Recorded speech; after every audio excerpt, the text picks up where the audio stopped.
Hello and welcome back, everyone. Thanks for joining me. It's March. Mother Nature has decided to dump some snow on us here in northern Connecticut. Today, I want to talk to you about gardening tools, especially tools that I would pick as a beginner gardener just starting out. And it's also situation dependent, so take your little situation into account. I'm going to be talking about the tools and at the end, what I would pick if I was starting out to garden again. The first tool we have here is a watering wand. Unlike a handheld sprayer, this watering wand has some reach on it, so whether it be for pots or in the garden itself, you have a little bit more reach. You get a better spray of water onto your plant instead of with a handheld sprayer coming in at that angle and just not getting good watering on your plants. Definitely a great tool to have, and I like the little lever here for an on and off feature. Next tool is the trowel. This trowel has a rounded edge on it. They do have pointed ones, which are great for cutting turf or planting bulbs.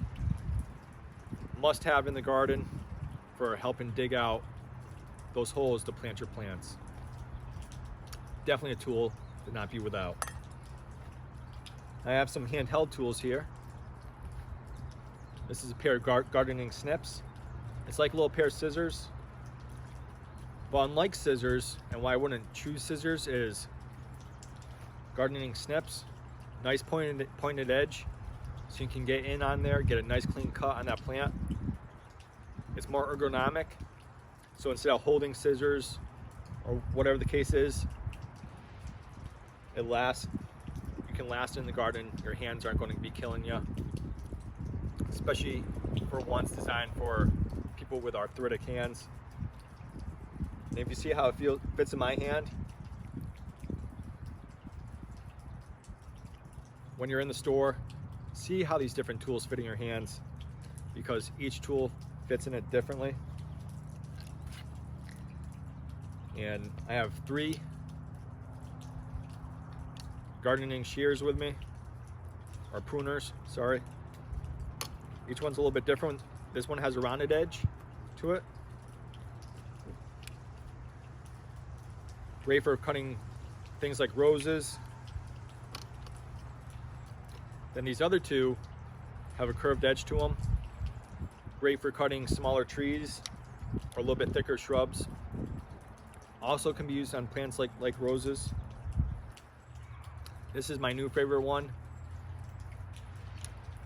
Not that I won't ever use these 2, but this one just fits my hand better.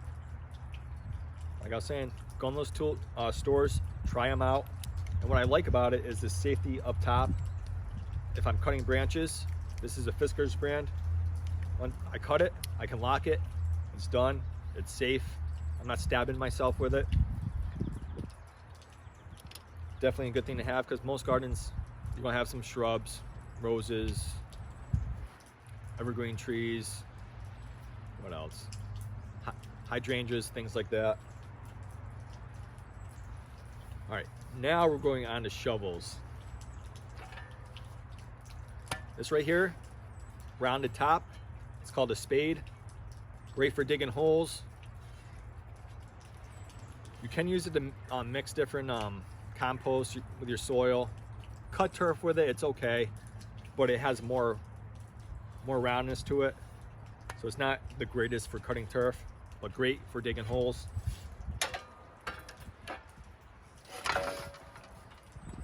This one is called a transfer shovel. Transfer shovel is roughly square, fairly flat back to it. Great for picking up compost, throwing it into your wheelbarrow, into your truck, whatever the case may be. Great for lifting turf. This is a newer one. It's flat. If you look at a lot of the older shovels, they have an edge to them, so I'm going to have to go ahead and file an edge to it, because putting an edge on a shovel, people don't think about it. It definitely does help, whether it be cutting through that soil, getting through all those root systems, or cutting the turf itself. This shovel's a little bit different, has some paint on it from the shed. This is a gardening spade. Has the rounded top like the bigger spade, but it's not as round. It's fairly square here, almost like a transfer shovel. Great all-around tool. Get in between plants to dig those holes. I've used it to lift turf. Does an okay job at it. This particular one extends, so I can use it as a good pry bar here in New England to help me dig up those pesky rocks. But a great all-around gardening tool. The next tool I have is a hoe. Hoe is a great thing for weeding, breaking through the couple-inch top layer to help mixing your soils and help to smooth out your soil. Now, not all hoes have an edge to them, but if it doesn't have an edge to it, you can go ahead and make one right here on the back end of the hoe, roughly 30 degrees. It'll help break through that soil, break through those smaller layers of turf. I don't know why they're making them flat and making us do all the extra work that needs to be done to these tools. It doesn't seem, no matter how expensive the tool is, they don't really put an edge on them.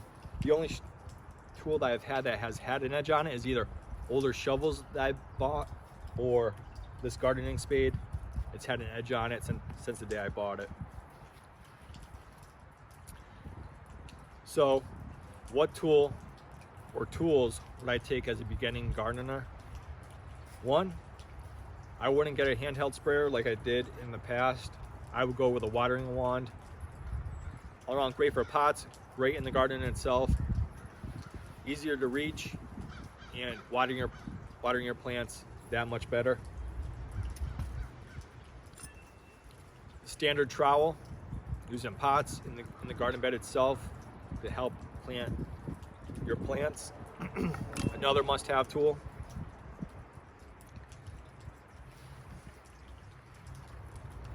And depending when I was growing, if I was doing mostly flowers and the flowers weren't very big, I'd always go with a great pair of gardening snips, because I've used them on grass, fairly thick flowers. You can't use them on shrubs, but get yourself a good pair of snips that really fit nice in your hand. Another must-have. Another must-have is a pair of gardening shears to help with any rose bushes, blueberry bushes, the thicker plants you have. I actually wouldn't take a hoe with me, but I would take a shovel. It'd be a toss-up between the gardening spade and the spade itself, but I believe I'd have to go with the spade. One, I can dig a little bit bigger holes. It's a little more robust. And if I needed to dig a smaller hole, I have a trowel right here to help me with that. So another must-have tool. So basically just 1, 2, 3, 4, 5 tools.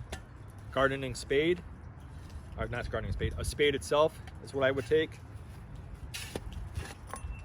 Handy little trowel. Pruning shears. A pair of gardening snips. And a watering wand. And if you don't have a hose hookup, so you can't use a watering wand, go ahead and get yourself a nice water bucket to help water your plants. That's it, everyone. Thanks for joining me, and until next time, bye-bye.